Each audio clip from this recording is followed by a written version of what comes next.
you're going to have chemotherapy, you're going to have a bunch of radiation, and then we're going to remove your lung. Phil was an active 60-year-old. He was looking forward to retirement and to watching his 3 daughters graduate college when he got the shock of his life: stage 4 lung cancer. This is going to take your life in 3 to 4 months unless we do something. His doctor told him to get his affairs in order, but Phil refused to let that diagnosis be the end of his story. He shares the incredible roller coaster that allowed him to defy the odds and live out his retirement dreams. So earlier this year, I'm like, hey, this is 5 years. We got to do something. So we planned the trip and we went to Tahiti. Up until about a year ago, I was working. I had to have a fantastic career and a fantastic family. My wife and I are parents of 3 daughters. We lived outside of Austin. The reason we moved here is all 3 of the girls, and this was kind of the dream when we moved from San Diego to Texas, was to go to the University of Texas at Austin. And as somebody put it, that's lightning in a bottle to get 3 kids into that university, which is a fantastic university, but they did. Our eldest is Jacqueline, who's soon to be 25. And we have identical twins, Caitlin and Christina, who are soon to be 23. Just to brag a little bit, Jacqueline is going to get her doctorate from the University of Texas up in Dallas this May.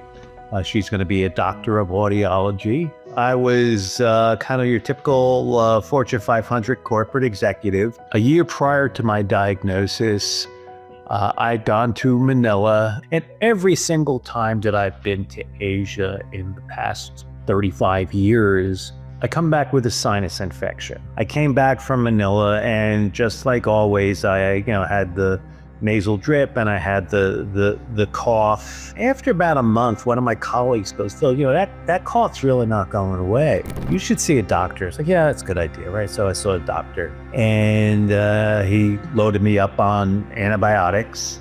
After several rounds of antibiotics, the cough would not go away. A chest x-ray suggested pneumonia, but given his family history, doctors did a CT scan. A year prior to this, my father died of lung cancer. He had smoked from 1950 to 1970. I smoked 1 cigarette in the 8th grade, but it's like, hey, we got to check for cancer. And he came back, and I remember the phone call, and he said, nope, it's not cancer. And I was like, okay, what is it? Well, we're going to get you into a pulmonologist. And then it was the worst time probably in the history of the world. Now to growing concerns about the deadly coronavirus officially hitting the U.S. Here's what we know. It was March of 2020, the beginning of the COVID-19 outbreak. Phil got tested early. He didn't have COVID, but he waited 8 months for a lung biopsy. And he said, we found some cancer cells. Like, how could that be? I've never smoked. Makes no sense. He goes, he's like, well, you're going to have chemotherapy. You're going to have a bunch of radiation, and then we're going to remove your lung. I asked him the question that I always knew that you should ask a doctor. What would you do if this were you? Now, I'm waiting for him to tell me I'd go to Memorial Sloan Kettering, or I'd, do something spectacular. He said, I'd go home and get my affairs in order if I were you. So that was just devastating. I can't say I'm a pretty positive person, but I was pretty positive about this one. I was like, oh, we're going to beat this. Phil went for a second opinion, a surgeon at UT Southwestern. He looked right at my x-ray, and he knew immediately what this was. And he said, you've had this a long time. He set me up there with an oncologist. This is the man who saved my life, Dr. Ben Drapkin. And he said, Phil, it's gone into your lymph nodes in your heart. It's in your other lung. He goes, it's moving very fast and very aggressively. We can't remove your lung, right? Because it's going to go into your other lung. We can't do radiation. It's too close to your heart. Well, what are we going to do? We're going to check for genetic mutation. In the meantime, he said, we're going to start you on chemo because we have to slow this down. This is going to take your life in 3 to 4 months unless we do something. Unless we find what this is, you will be dead in 3 to 4 months. And I'm sitting there with my wife. And I said, what are my odds, right? How long can I live with this, right? He said, every cancer is different and everybody is different. I'm like, no, tell me the truth. Stage 4 metastatic lung cancer. What are my odds of living a long life? He said, well, 1 year, 40%, 2 years, 20%, 5 years, 5 to 7% chance you'll be alive in 5 years. So I turned to my wife and I said, well, it sounds like in 5 years, you and I are going to Tahiti to celebrate. 2 rounds of chemo later, Phil learned he had a ROS1 mutation. That meant he could start on a targeted treatment, a daily pill designed to fight his type of cancer. There's a drug, and the drug works on 80% of the people, and there's no reason why it wouldn't work on you. This will not cure it. It will never be cured. It's in your lymphatic system. You always have it. But this drug will stop it and arrest it from doing what it's doing, from growing like that. So, okay, how long will this drug last? He goes, well, about 10% of the people, it falls off after a year, right? The cancer mutates. Another 10% the second year. He said, by the third year, the cancer mutates around it. He goes, but there are some people who have been on this drug for 10 years, who are doing great. I said, okay, well, what happens when the cancer mutates around it? And he said, we hope there's a new drug. So, okay, great. We take these pills. Amazingly expensive pills. Thankfully, good insurance. The pills, it costs $25,000 a month for this therapy for a jar of 60 pills. I would take it twice a day. And thankfully I unpaid my first $25 copay, and the drug, as expected, lasted about 2 years. And then we started getting progression, and I had radiation done. He said, well, there's 2 options. There's a drug that was just approved by the FDA, but it's got some unpleasant side effects, right? It could potentially interfere with your ability to enjoy life. And Phil, I know that you and your wife, your retirement age, you're very active. You like to go to the gym, you like to work out, you like to go to the beach. There's another drug that we think is just as good, but with a side effect profile that's more in tune to your lifestyle. That's on a clinical trial, but it's up in Boston. You're going to have to go to Mass General, Mass General Hospital up in Boston to Dr. Jessica Lynn. I'm like, fine, we're gonna go with the clinical trial.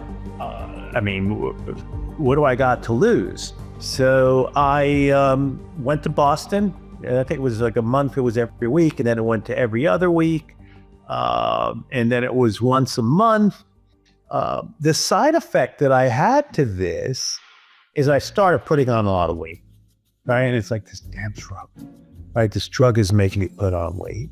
I put on, over a course of a year, like 37 pounds from this drug.